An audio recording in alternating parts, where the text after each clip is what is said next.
I'm back in the garage. It's morning of day 2, I suppose. I'm going to have a go at engine servicing the Ducati today. Now, over the years, I've worked on loads of engines, loads of motorbikes. I build quite a lot of race engines, but I've never really worked on Ducatis. So before I start, I'll have a little bit of a read of the manual. We're going to be doing valve clearances, checking the alternator rotor bolt. I'll probably take the alternator cover off because it desperately needs painting. And at some point I'll be doing belts, but I haven't got them yet. So I'll might even take them off, have a look at them. I'll be dropping the oil out of it as well. So bit by bit, I'll show you it as I go along. I've got the tank off, which was a bit of a pain because the pipes are a little bit tight on it. But we've got the tank off. And then one of the things I have noticed is that, see this gap down here?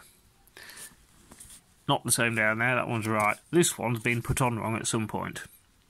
Now, the guy I bought the bike off claimed to be, to quote, a bit of a bike mechanic. The only slight issue is I'm not sure which bit he was. Clearly not the bit with any skill.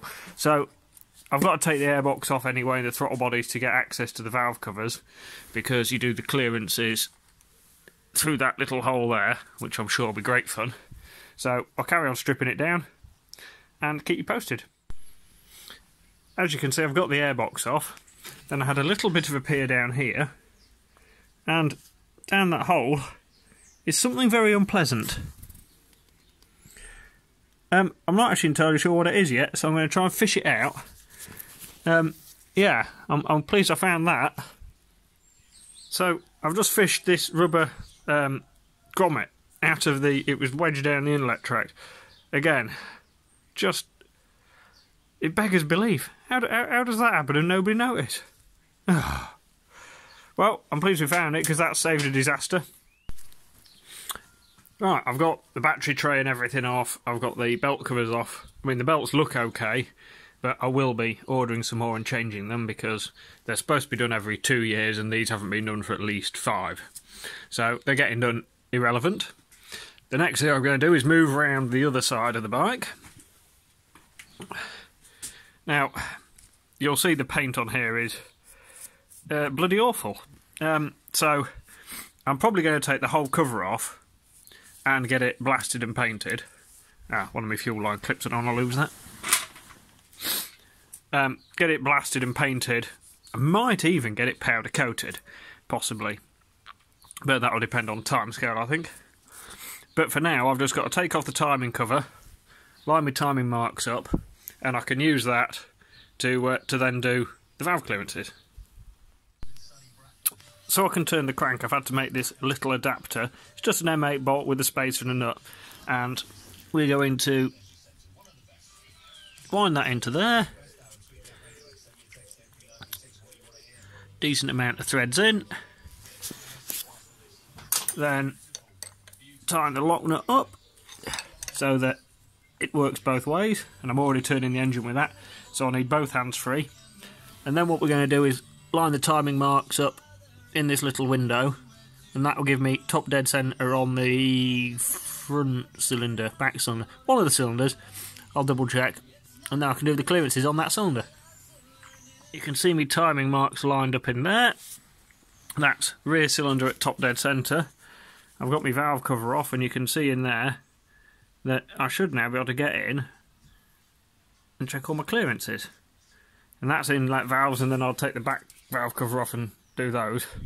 I'm getting the impression this is what being a gynecologist is like.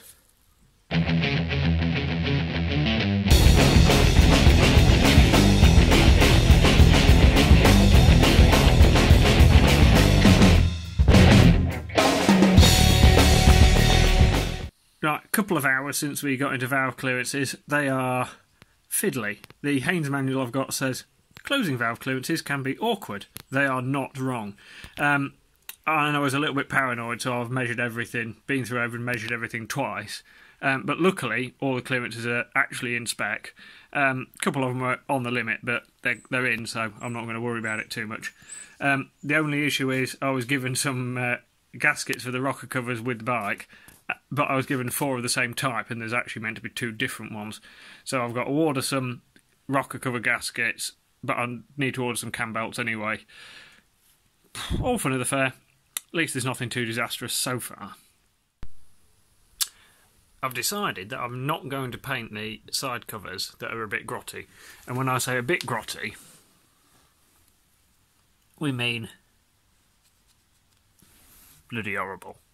So what I'm actually going to do is I'm going to get them powder coated. Because CJ Powder Coating over in Grimsby can do engine covers for me. I've never had them done before, and I have got to take all the hardware out of it. So, got to remove all these bits, but it should be a better job when it's done. So I'm going to get them to do the clutch cover, the alternator cover, the water pump cover, rear shock spring as well. And that should bring the whole bike into a sort of new realm. It should look a lot better. All the little details, hopefully. So that's the next job, is I'm going to drain all the fluids out of it, start pulling covers off it.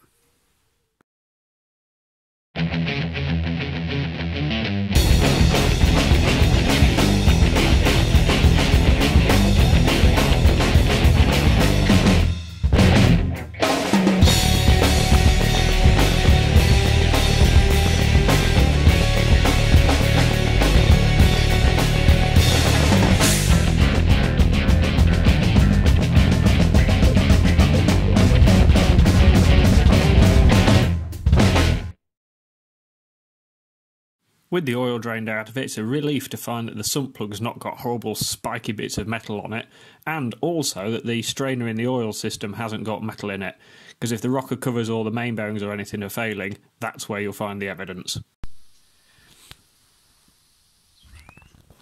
As you can see, we've got the alternator cover off now. Everything looks okay in there. I've had a bit of a feel of the end of the crank and nothing moves around, so the mains up this side at least feel pretty good. The chain and sprockets are fairly new. Water pump and everything's off. Over to the workbench. Obviously I'm going to have to strip all the stator out of it, strip all the bearings and bits out, and the sight glass out of it before I can send it for powder coat. Then I started to take the clutch cover off and noticed behind all the main bolts were these little spacers. I thought, that's a bit curious. And then I saw inside the cover, clearly there's been a bit of a clearance problem before, because he's got new clutch springs and bits, so clearly he's lost the little spacer that sits behind there and tried to bodge it up. As you can see, the clutch assembly is off now, or the clutch outer anyway. To actually get the main clutch nut off, I leave the friction plates on, and then I push on the friction plates and I buzz the main clutch nut off with big socket and my electric impact gun. With leaving the friction plates on, with a bit of pressure on them, you can create enough friction for the engine to basically be stopping the clutch turning, and then it just pops the clutch nut off. But it does also slightly limit how much torque and how much stress you can put through the gear shaft, because if it puts too much, the clutch will actually still slip a little bit. So it seems to be a good system. It's always worked for me. Now I've just got to strip the covers down, pop some seals out and bits, and then they're ready to go off to the powder coaters. It's been pretty good progress this afternoon. I've got the side covers all off. I mean, you can see how grotty the original paint was looking. Well, the non-original paint was looking. So I'm going to get those blasted and powder coated. I shall get them posted off tomorrow. I've just got to take the shock out to send the shock spring with them as well. And then I've had a box from B&C Express with oil filters, air filters, spark plugs, loads of consumables like that. So kudos to B&C Express for getting me those quick, sharpish. And I've also got a shopping list of Ducati parts to order, bearings and seals and bits like that for when all this goes back together. So yeah, I think we'll carry on tomorrow. I think I might have a rhubarb crumble to celebrate.